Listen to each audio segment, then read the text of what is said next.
They shook the whole country by their speeches, by their dedication, their commitment. They said, you can kill us anytime you want, but we are not giving up.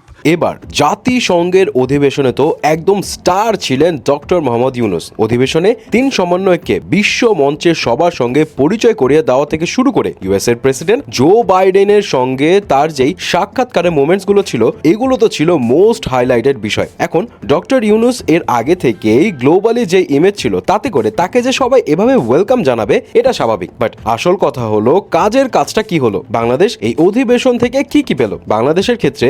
But তার আগে বলে যাই, বিশ্ব মঞ্চে সমন্বয়কদের পরিচয় করা নিয়ে অলরেডি কাহিনী হয়ে গেছে। সেটা হলো সমন্বয়ক মাহফুজ এবং তার পাশে থাকা নারীকেও তো সবাই মোটামুটি চিনি। বাট আরেকজন যে ছিল তাকে দেখে অনেকেই বলছে এই আবার কে, হচ্ছে সমালোচনা। এবং শকিং বিষয় হলো পরে মাহফুজ আলম নিজেই স্ট্যাটাস দিয়ে পরিষ্কার করেছেন যে এই ব্যক্তিকে তারা নিজেরাও চেনেন না। সেই ইভেন্টে এই লোকটা নিজ উদ্যোগে এসেছিল, সমন্বয়কদের সাথে তার কোনো কানেকশন নেই। অ্যান্ড এই লোক স্টেজে একজন অনুপ্রবেশকারী এবং অসৎ উদ্দেশ্য ছিল এটা তারা সন্দেহ করেছে। ইভেন তিনি এটাও বলেন ডক্টর ইউনূস যখন তাদেরকে মঞ্চে ডাকেন তখন এই লোকটা তাড়াহুড়ো করে সবার আগে স্টেজের দিকে ছুটে। বিশ্বের গণমান্য ব্যক্তিদের সামনে তিনি অনেক অসহায় বোধ করেছিলেন, তাই ইনস্ট্যান্ট এই ঘটনা নিয়ে কোনো রিয়াকশন জানাতে পারেননি। এবার আসি আসল ঘটনায়। বিগত জাতিসংঘের অধিবেশনের সাথে এবারের কিন্তু বিস্তর পার্থক্য আছে। আর প্রথম যে পার্থক্য সেটা হলো সফর সঙ্গীর সংখ্যার পার্থক্য। এর আগে শেখ হাসিনার আমলে 344 জন পর্যন্ত সফর সঙ্গী নিয়ে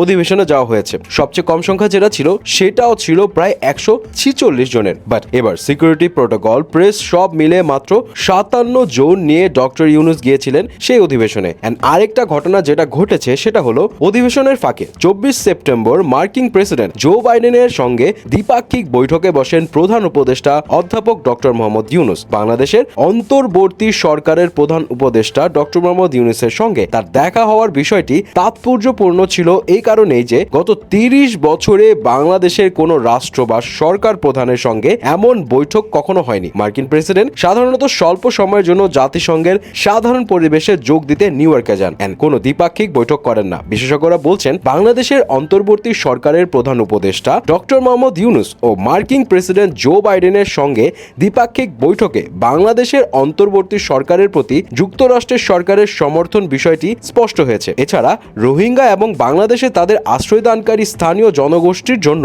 ইউএসএ নতুন করে প্রায় $20 কোটি আর্থিক সহায়তার ঘোষণা দিয়েছে। এছাড়া অন্তর্বর্তী সরকার যে সংস্কারের উদ্যোগ নিয়েছে তাতে সহজ শর্তে $350 কোটি ঋণ দেবে বিশ্বব্যাংক। বুধবার জাতিসংঘের সাধারণ অধিবেশনের ফাঁকে প্রধান উপদেষ্টা মোহাম্মদ ইউনূসের সঙ্গে সাক্ষাৎকালে বিশ্ব ব্যাংকের প্রেসিডেন্ট অজয় বাঙ্গা এই ঘোষণা দেন। গতকাল বুধবার নিউ ইয়র্কে জাতিসংঘ সদর দপ্তরে সাধারণ পরিষদের সাইডলাইনে প্রধান উপদেষ্টা ডক্টর মোহাম্মদ ইউনূসের সঙ্গে সাক্ষাৎকালে চীনের পররাষ্ট্র মন্ত্রী ওয়াং জানান বাংলাদেশে সোলার প্যানেল বিনিয়োগ এবং বাণিজ্যিক ও অর্থনৈতিক সম্পর্ক আরো জোরদার করতে আগ্রহী চীন। ডক্টর মোহাম্মদ ইউনূসকে চীনের জনগণের পুরনো বন্ধু বলে উল্লেখ করেন চীনের পররাষ্ট্রমন্ত্রী এবং বাংলাদেশের অন্তর্বর্তী সরকারের নেতৃত্ব গ্রহণের জন্য তাকে অভিনন্দন জানান। এছাড়া বাংলাদেশের প্রধান উপদেষ্টা অধ্যাপক ডক্টর মোহাম্মদ ইউনূস জাতিসংঘ সাধারণ পরিষদের অধিবেশনের ফাঁকে ইতালির প্রধানমন্ত্রী জর্জিয়া মেলোনির সাথে দ্বিপাক্ষিক বৈঠক করেছেন। বৈঠকে উভয় নেতা অভিবাসন নিয়ে আলোচনা করেন। একই সঙ্গে আরো বেশি সংখ্যক বাংলাদেশি যেন